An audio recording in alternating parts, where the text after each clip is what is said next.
Strange old total that for New Zealand, particularly if you see the manner in which they got there. At the start of the innings, if you had told India 273 is what you would concede, well, they would probably have taken it perhaps.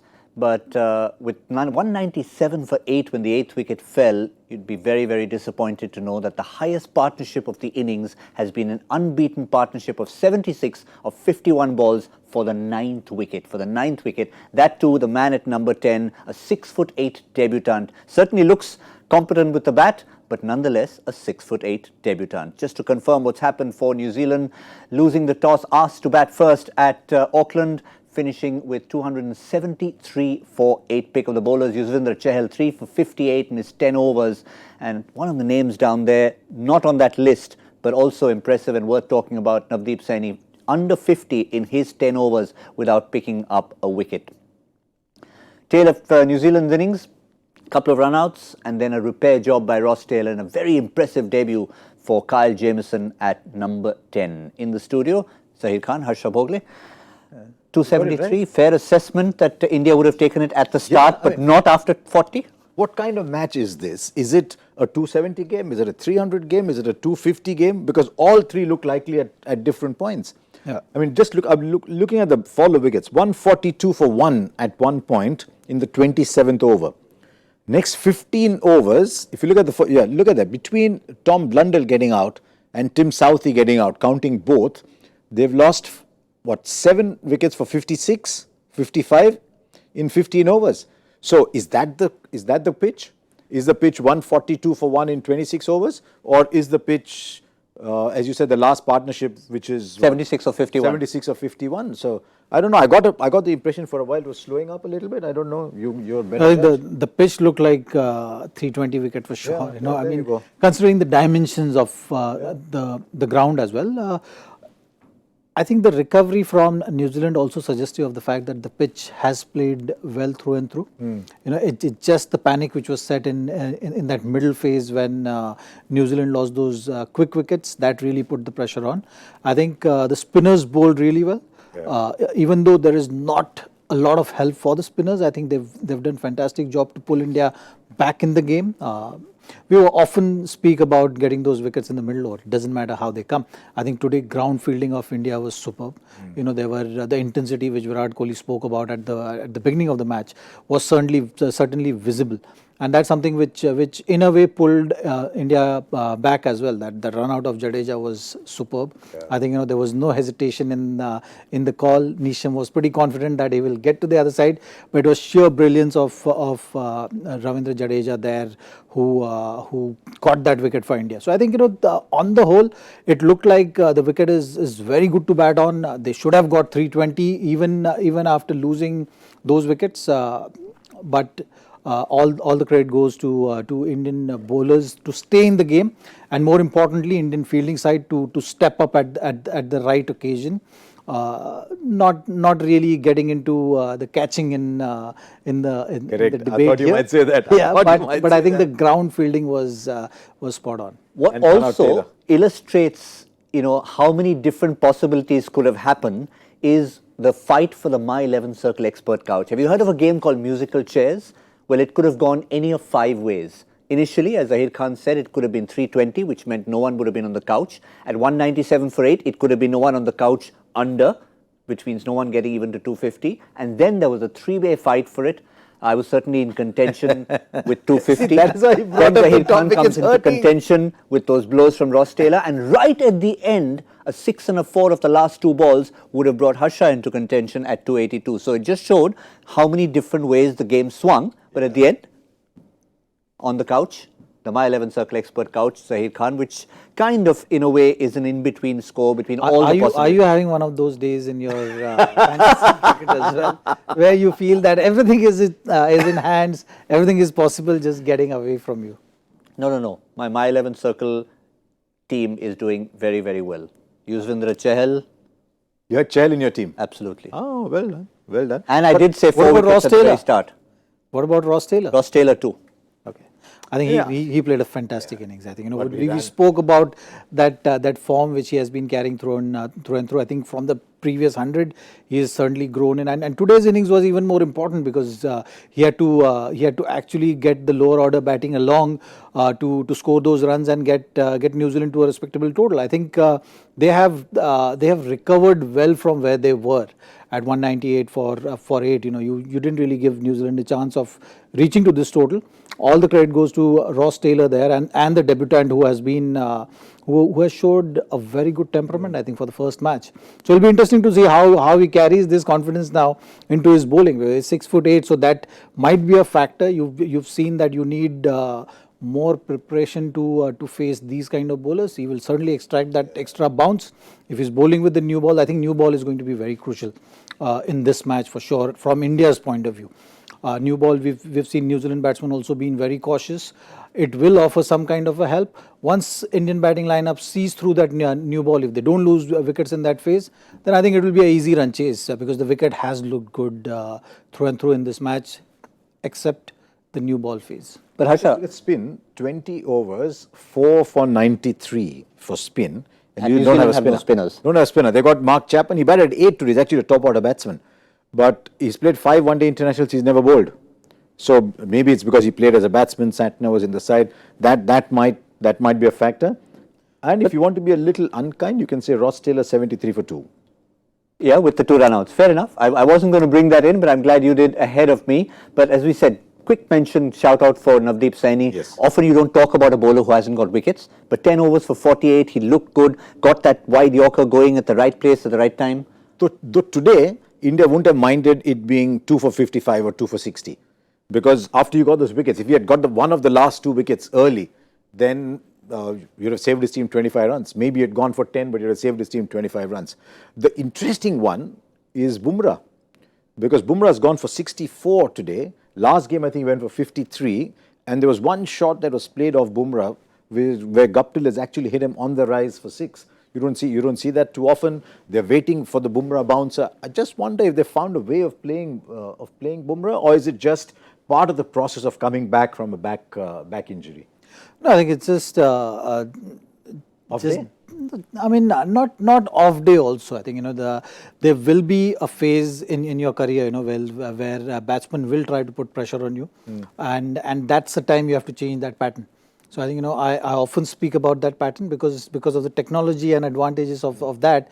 You can predict, or that's what happened in a shorter format as well. So Guptill, I think, the one shot which he played over keeper, which went for 6, was result of that bouncer which he had bowled earlier, which got him hit on his gloves. So I think it was a predetermined planning also. You've seen with Kane Williamson also looking to actually hit him through offside, and that is something which Guptill also was looking to do. The length matters and the angle matters. I think the strength of Bumrah still remains that awkward angle which he creates, and the swing. If the swing is not on offer, then maybe one off day you can have, or batsman can get away with certain kind of tactics against him. But Harsha, Zaheer used the word pattern. Guptill obviously was referring to that pattern when he said that as the series goes on, when you have someone like Bumrah who's an impact bowler, we're getting used to him. Game number 7. Yeah, maybe everyone does analysis, and analyst is doing nothing but telling them what to do with Bumrah, because Bumrah is threat number 1. In fact, you heard one of the New Zealand players say in one of the earlier matches that Shardul is the one to target, or you heard one of the commentators saying.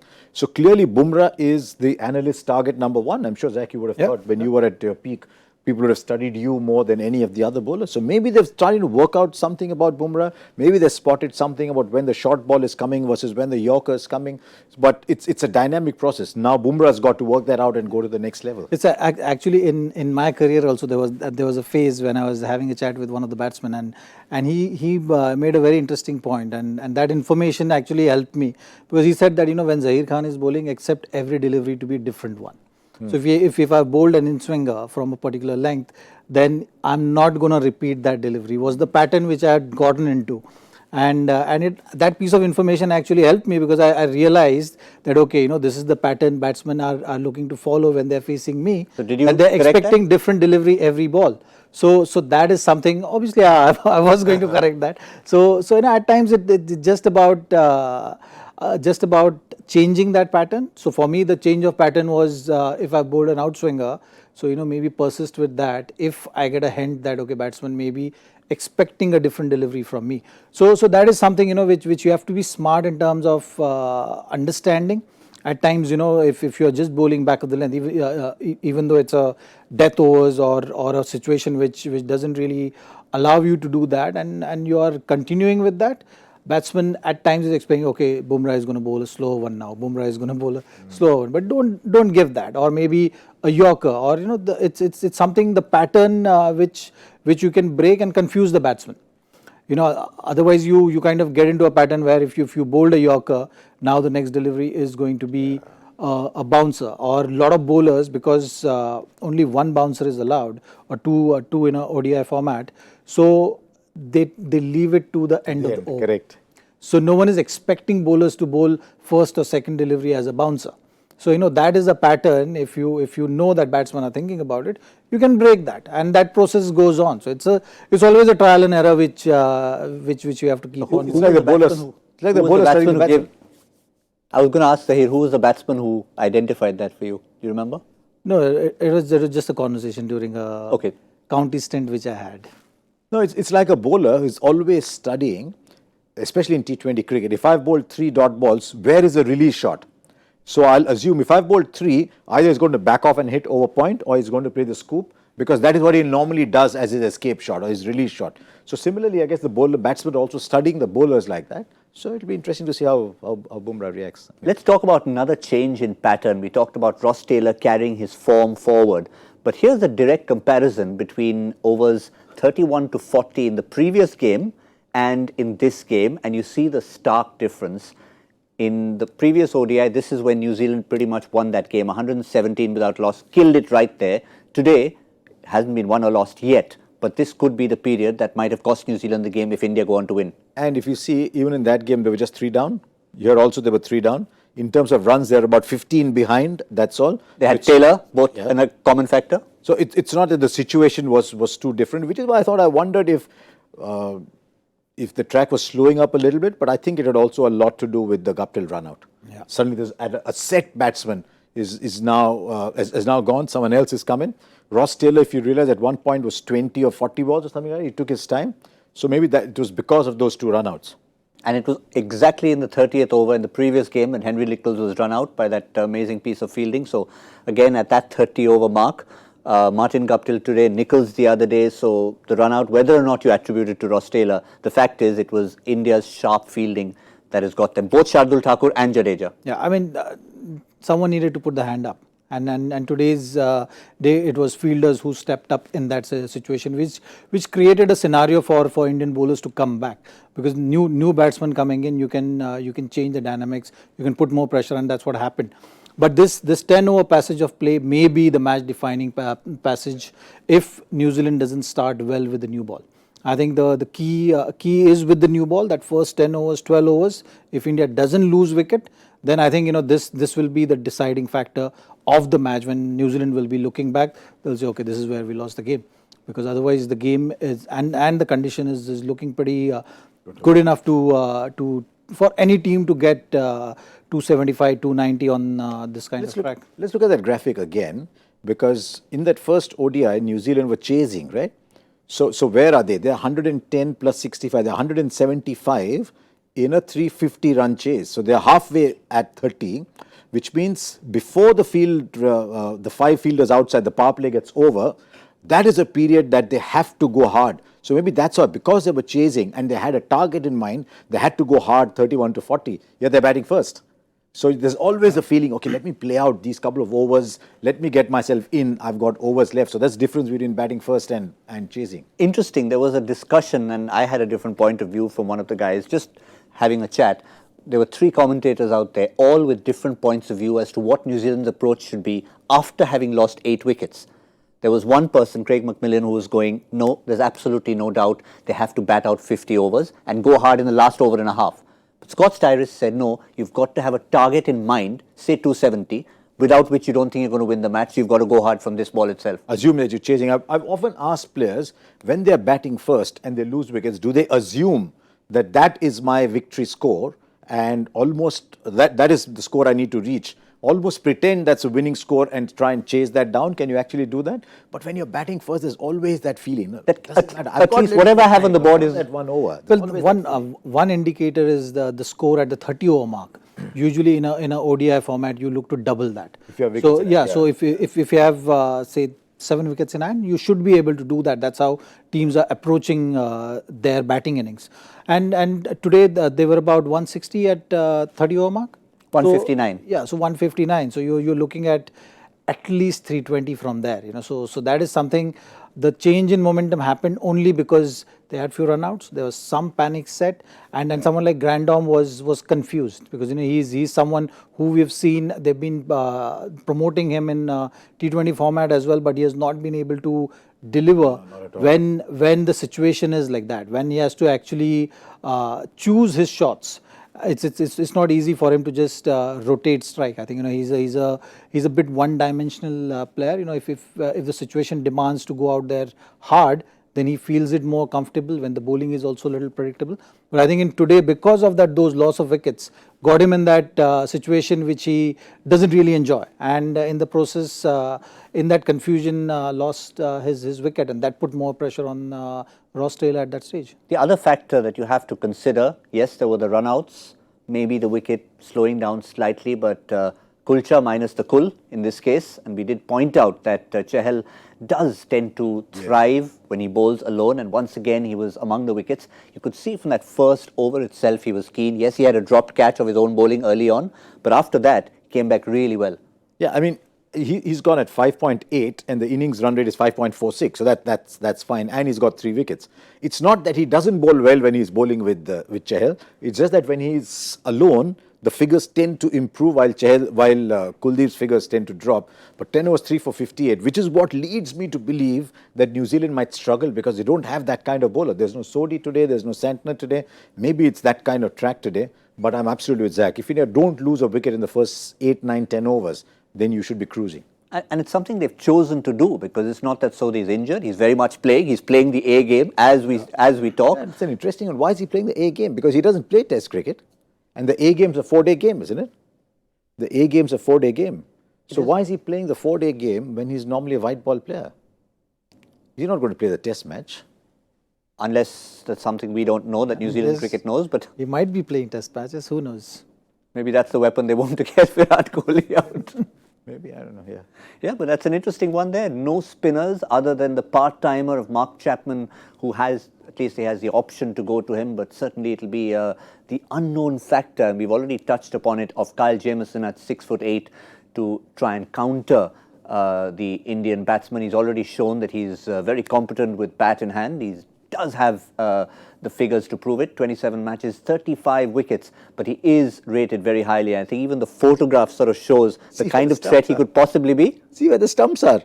I mean, is that a jump? Yes, it is. A bit of a jump, but it's also close to it. Yeah.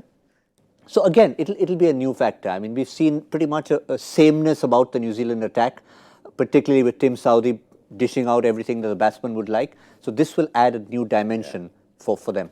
But look, they're really, Chapman's a part-time bowler. They've got 5 bowlers, including Colin de Grandhomme and Neesham. Including them, they've got 5 bowlers. So that means, look at it, Southee is out of form. India have got to capitalize on that. Southee, Bennett, Jamieson, Colin de Grandhomme, James Neesham, unless we're going to see the start of Mark Chapman as a left-arm spinner who can also bowl. But as I said, I was looking through the numbers. He hasn't bowled a ball in the 5 one-days that he's played. But otherwise, who else is going to bowl there? If they have a problem, who's the 6th bowler in that list? So if India can go after one of these two, or maybe just not lose wickets, who's the wicket-taking bowler here? Yeah, I guess if you look at 273 as the kind of score you're talking about, yes, it's a recovery from New Zealand. They'll feel good about the momentum going into that change room. But India will not look at that momentum. They'll look at 273 as a score in isolation, saying it's chaseable, dimensions, don't lose wickets. we should be okay? Well, it's important that not to focus on what has happened with the last partnership of Ross Taylor and Jamieson. So that is the key. If you focus on that, then actually you are feeling dejected, you are feeling disappointed that you might have been chasing less. It's just about focusing and going out there, following the process. And to me, I think first 10 overs, even if you are 40, it's fine, as long as you don't lose wicket, because New Zealand doesn't have spinners, so that's something which you can take advantage of. And you can always pick up the pace of run scoring because of the dimensions of the ground. So as the game is going to go on, the pressure is going to be more on bowlers, and it may become one-dimensional. Just leaving out the factor of Jamison's height, or what kind of bounce he will extract from the surface. Apart from that, I think shouldn't be any issue for batting. But this game is of new ball. How New Zealand bowlers bowl with the new ball, and how Indian batting looks to take what kind of approach against the new ball is going to be decided. Still inexperienced top order, remember? Opening pair. Second match only for them. Just a second match. I mean, they've played a lot of domestic cricket in the 50-over format, but at international level, they're only one match old. Both Prithvi Shaw and Mayank Agarwal. There's no Rohit Sharma there to say, look, 273 we've been before, I can anchor it. His point of the new ball, New Zealand actually did that well. They only took 9 runs of the first 4 overs. They didn't lose a wicket, and then they found that they could score runs quicker afterwards. They made 50 odd in the first 10 overs, 55 or 50, something like that. So obviously your mantra is don't lose wickets, but what will be approach of a pair like Prithvi Shaw and Mayank Agarwal, because Prithvi Shaw we know goes aggressive, but will he Both be are actually aggressive, yeah. Will he be telling himself, look, this is only my second game, looking at that target, and obviously keeping certain small targets in mind? I don't know, I've not seen enough of him to know if he has a second game. Whatever I've seen of him, he plays one way. Whether he's playing 4-day cricket or whether he's playing for Delhi Capitals, he plays one way, which is he plays his shots. Mayank, we've seen in test match cricket, has another side to him as well. So my feeling is Prithvi will just play the same way. And if he can get you off to a great start, if India get a start of 70, 80 runs, then straight away you're in a good position. And of course, Virat Kohli is due in a sense. We did mention those figures in the last game. A pedestrian 63, his average falling to. So again, by his standards, he's definitely going to hold the key in today's run chase. There is no doubt about that. I think he needs to be out there just to control, carry the other batsmen along, because experience matters. And I think in today's scenario, if you see, because Rohit is not there, Shikhar is not there, it's a pretty inexperienced batting both the sides of him. Shreyas so if you Shreyas on the other side and Prithvi and Mayank on the other side, so that is something which is going to be a huge factor. So I think of all the matches, it's important that Virat really steps up in this run chase and lives up to his reputation of chase master. Yes, we also hope that the fact that it finished at about 11:15, 20 past 11 will not hurt India. They won't get docked overs today, because I think it finished about 11:15, 11:20. I don't think they'll get docked overs. Should be okay. We certainly hope it won't matter. Thank you, gentlemen, for your time.